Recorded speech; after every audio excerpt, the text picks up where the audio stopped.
চন্দননগরে যে সে কি ভঙ্গি। চলো গাইজ ভিডিওটা প্রথম থেকে শুরু করি। Hello guys, welcome to my first blog. দিনটা ছিল নভেম্বরের কোনো এক সন্ধ্যা। আমি আর প্রিন্স রেডি হয়ে বেরিয়ে পড়লাম। তারপর সবাই মিলে বাইকে করে চলে গেলাম বনগাই বড় ঘড়িটা দেখে আমরা পৌঁছে গেলাম স্টেশনে যে গাইজ এই আকাশ আমারে এক চর দিয়ে দিল কান্দায়। তারপর সে আমি কি কান্না গাইজ।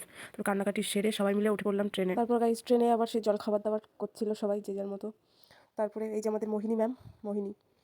তারপরে গাইজ ট্রেন দিয়ে নিয়ে একটা ঘুগনি নিয়ে যে সব কী কারাকারি শুরু করে দিল, গায়ে মাখামাখি করে ঘুগনি রাখে আমরা পৌঁছে গেলাম শ্যামনগরে। এই যে আমি আমার বান্ধবী। তারপর শ্যামনগরে ঘুরে আমরা উঠে পড়লাম লঞ্চের মধ্যে লোকের গায়ে গন্ধ শুকতে শুকতে যাচ্ছিলাম। এই যে অরেঞ্জ কালারের এই লোকটা গাইজ বারে বারে তাকাচ্ছিল, শয়তান বিটা। লঞ্চের থেকে গঙ্গার সৌন্দর্য দেখতে দেখতে পৌঁছে গেলাম চন্দননগর, সেই কলকাতার ভাইরাল কয়েক হাজার গাছের প্যান্ডেলে। তারপর সেই সবুজ প্রকৃতির মধ্যে দিয়ে আমরা মাকে দর্শন করতে গেলাম। গাইজ এই গাছগুলো দেখে সব চুরি করতে যাচ্ছিলো। তারপর গাইজ এই জীবনে এই প্রথমবার এত বড় ঠাকুর দেখলাম আমি বাবার জন্মেও দেখিনি গাইজ। আমি তো দেখে অবাক হয়ে যাচ্ছিলাম। প্যান্ডেলতে বেরিয়ে গাইজ দেখলাম একটা বিটা দুই বউ নিয়ে নাচানাচি করছে। তারপর ওদের নাচ দেখে এই যে আমার বিয়ের লাইটিং দেখে একটু ছেলেদের বিড়ি খাওয়া দেখতে দেখতেই আমরা চলে গেলাম আরেকটা প্যান্ডেলে গাইজ। তারপরে প্যান্ডেল ঘোরাঘুরি করে দেখছিলাম চারিদিকে কী আছে না আছে। গাইজ এই প্যান্ডেলের ঠাকুরটা যে এত সুন্দর কি বলবো, যতবার দেখছি পাগল হয়ে যাচ্ছি। প্রত্যেকটা ঠাকুর এত সুন্দর, আমি তো জীবনে দেখিনি, প্রথমবার দেখলাম। গাইজ আমার আরেকটা বিয়ের লাইটিং।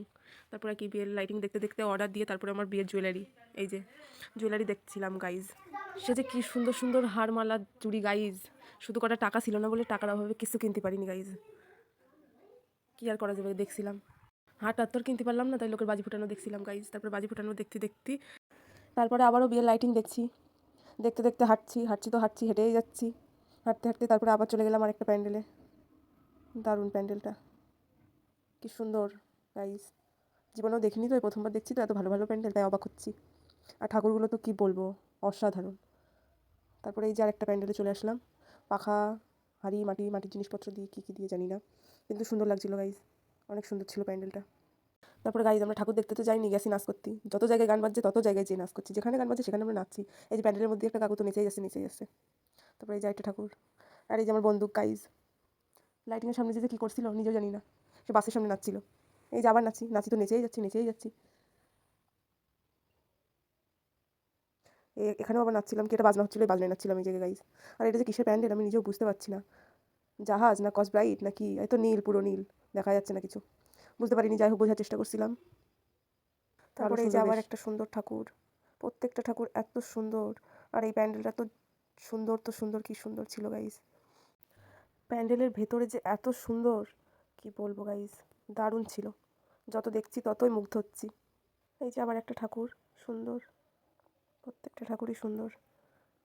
তারপরে এই যে আমার বন্ধু খালি পায়ে ব্যাঙের মতো লাপাতি যাচ্ছে, আর জুতোটা আমার হাতে ধরিয়েছে। আর এই যে কাপ প্লেট, আর আমরা কি করবো গাই, সিঙ্গেল মানুষ। ওই জায়গায় বসে সব কাপ প্লেটরা কী যেন করছিল। এই যে পরীক্ষা টুকলি গাইজ, টুকলি। আর এই যে আকাশ আবার এক চর মারছে, চর মেরে আবার হাত ধরে তুলছে, মেরে নিয়ে তারপরে ভালোবাসা। তারপরে গাই আসার সময় ঘুমাচ্ছিলাম ট্রেনের মধ্যে, ওই যে কাপ প্লেট, আর আমরা সিঙ্গেল যে যার ঘাড়ে পড়ছি শুয়ে। আর আমার কপালে তো কিসে হেগে দিয়েছে গাইজ বাবা।